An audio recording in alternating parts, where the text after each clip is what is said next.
देखिए, कल बहुत से मुद्दे हैं। एक मुद्दा जो मैं कल उठाने जा रहा हूँ वो मैं काम रोको प्रस्ताव लेके आऊँगा, जो जिस तरीके से लाखनवाजा गांव में एक हमारे खिलाड़ी भाई ने अपनी जान की कुर्बानी देनी पड़ी सरकार की आपराधिक लापरवाही की वजह से, इस सरकार की अनदेखी की वजह से, सरकार के भेदभाव की वजह से 11 साल तक इस सरकार ने एक खेल का ढांचा है हरियाणा का, उसके लिए बजट जारी मेंटेनेंस के लिए भी नहीं किया।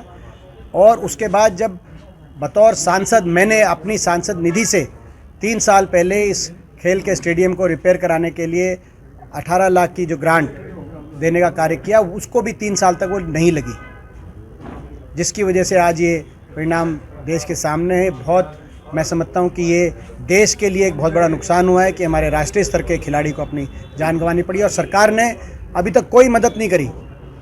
जो 5 लाख की मदद की बात सरकार कर रही है इस परिवार के लिए, वो मजाक है।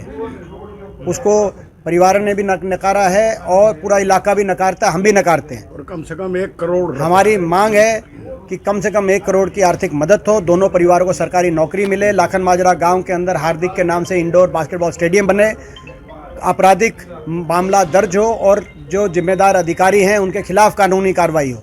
और हमारी मांग है कि खेल बजट तुरंत जारी किया जाए। हरियाणा में जो हमारे कांग्रेस पार्टी के समय 481 जो खेल स्टेडियम बनाए गए थे हरियाणा के अंदर, उनके मेंटेनेंस का बजट कम से कम जारी कर दिया जाए। इस सरकार से नए स्टेडियम बनवाने की हमें उम्मीद नहीं है, लेकिन कम से कम उनके मेंटेनेंस का बजट सरकार दे, ये हमारी मांग है। इन मांगों को लेकर कल हम संसद में भी इन मांगों को उठाएंगे और आगे जो लड़ाई लड़नी होगी लड़ेंगे। खेल नीति, जो पूर्ववर्ती कांग्रेसी सरकार की जो खेल नीति थी, जो खेल नीति आज इस सरकार ने 11 साल पहले उसको समाप्त कर दिया, जिसमें खेल ढांचे पे व्यापक निवेश करके 481 खेल स्टेडियम बनाए गए थे, ग्रामीण स्तर पे, ब्लॉक स्तर पे, शहर में बड़े राष्ट्रीय स्तर तक के स्टेडियम्स, उनको देखरेख उनकी की जाए, इन सरकार ने समाप्त कर दी थी। स्पैट स्पोर्ट्स फिजिकल एप्टीट्यूड टेस्ट की हमारी नीति थी, स्कूलों के अंदर स्पैट टेस्ट होते थे और बच्चों को स्टाइपेंड मिलता था।